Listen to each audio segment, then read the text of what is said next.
voir. Pointer l'étrave vers les glaces et le soleil de minuit, nous en rêvions depuis le jour où ces phrases de Gérard Janichon ont frappé notre imagination. Comment dire? Que raconter? Parfois les choses sont si fortes, elles s'impriment si profondément en soi, bien au-delà de la mémoire, et tellement autrement comme eau transmissible, qu'on revient muet des univers de magie, où tout est quotidiennement grand et beau. Trouver les mots pour le dire est une gageure, un pari plus difficile que le pari du voyage réussi.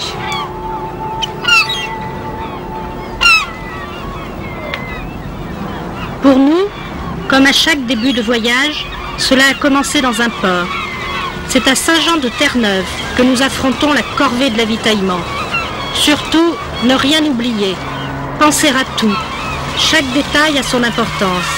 Même si les enfants trouvent déjà le temps de jouer, ce n'est pas encore vraiment les vacances. Il faut charger le bateau, trouver une place pour chaque chose, et quand enfin tout est coché sur la liste, le vrai départ peut avoir lieu. Le baromètre est au beau fixe. Lentement, trop lentement, nous montons vers le nord. Mais la magie est déjà au rendez-vous. Entre ciel et mer, Fleur de tendresse creuse son sillage doucement. Les milles défilent un à un. Et nous traçons notre route sous l'œil intrigué de Lola, qui découvre la vie en mer et s'interroge sur ces étranges animaux qui surgissent de temps à autre.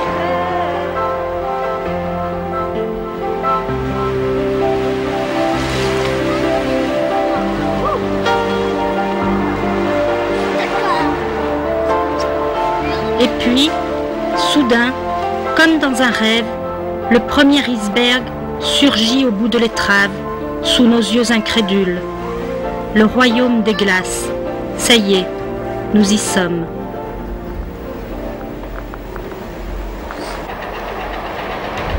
Nous allons de découverte en découverte. Le Groenland, ce sera d'abord pour nous les ports et leur agitation. L'occasion de se dégourdir les jambes et de jouer après 13 jours passés en mer. L'occasion d'observer et de rencontrer les derniers pêcheurs de baleines.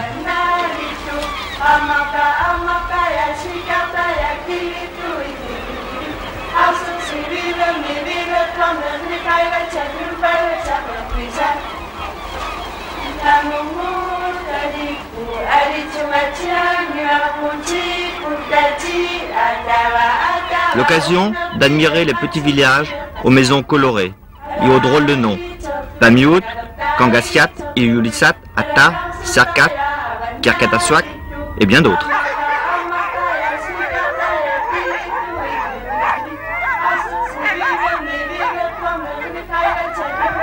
L'occasion de frémir devant les premiers chiens de traîneau, les huskies, véritables fauves, hurlant à longueur de journée, et vraiment pas très rassurants, mais aussi tellement mignons et attendrissants quand ils ne sont qu'une boule de poils.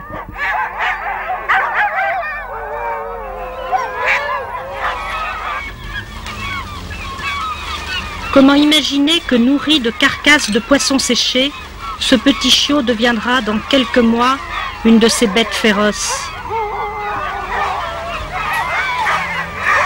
Plus nous montons vers le nord, plus les glaces sont présentes.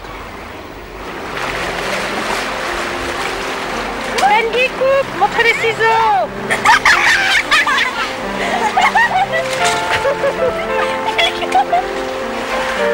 On coupe le cercle polaire.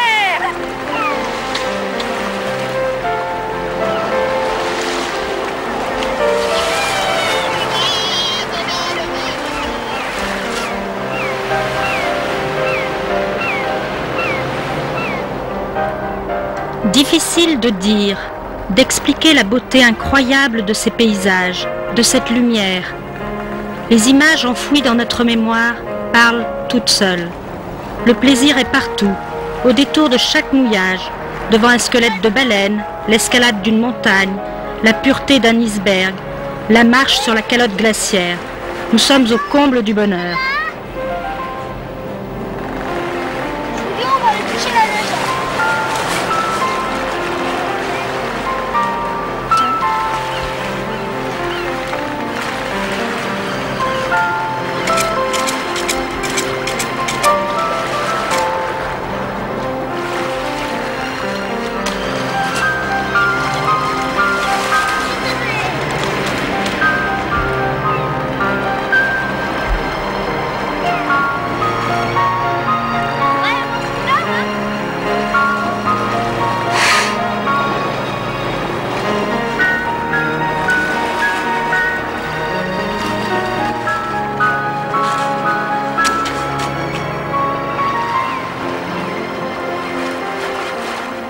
De Port-Victor, au lieu des expéditions polaires dans les années d'après-guerre, il ne reste plus que des chenillettes, des outils rouillés et une cabane qui, au fil des années, est devenue refuge pour les voiliers de passage.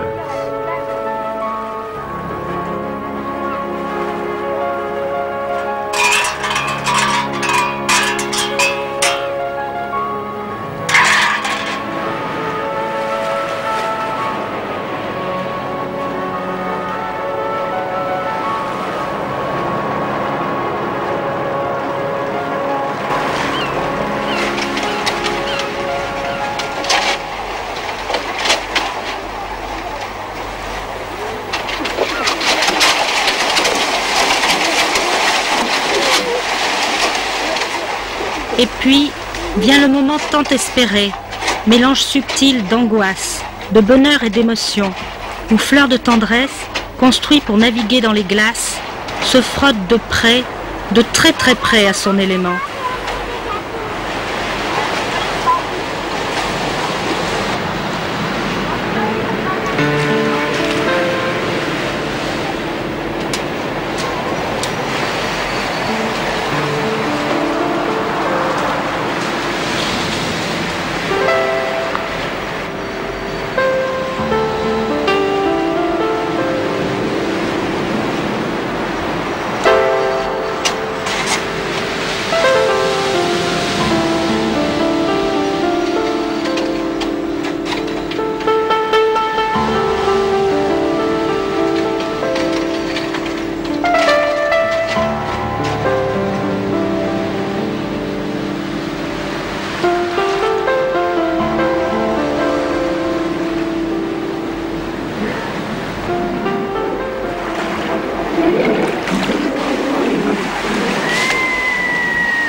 Dans cet univers vierge, la civilisation a laissé son empreinte.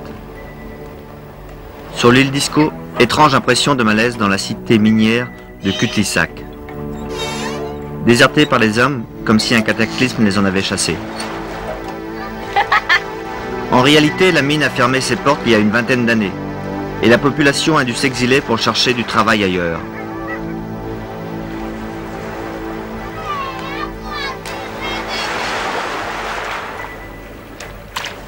Mais pour les enfants, quel merveilleux terrain d'aventure, où l'on peut tout à loisir explorer ce qui d'habitude est interdit.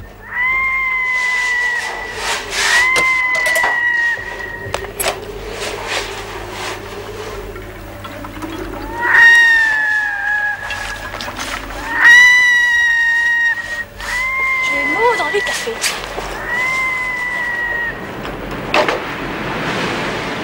Pour nous aussi, l'heure du départ a sonné.